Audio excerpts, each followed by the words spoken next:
Authorities have blacked out all news of the Hong Kong protests to the rest of China. Demonstrators are demanding more freedom in upcoming elections. The protests are continuing just as China is about to celebrate its national holiday. Ron Charles reports.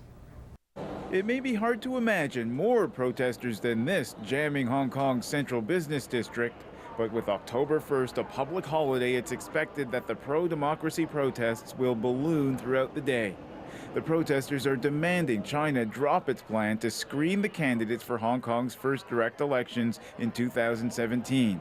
They want a meeting with current Hong Kong leader CY Leung. I can say Hong Kong people are quite indifferent to politics, but why they come out to occupy the main role here simply because the Hong Kong government never hear us, never listen to us. That's why we come out.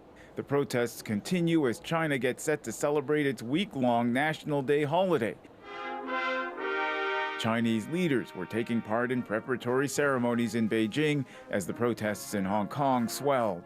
Those protests put Britain's government in a tight spot. Britain handed over Hong Kong to China in 1997 after the expiration of its 99-year lease on the territory.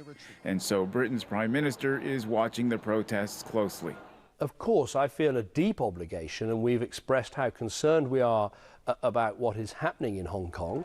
So far this week, police have kept their distance from the peaceful sit-in. That's in contrast to the weekend when police fired tear gas and moved in to disperse protesters.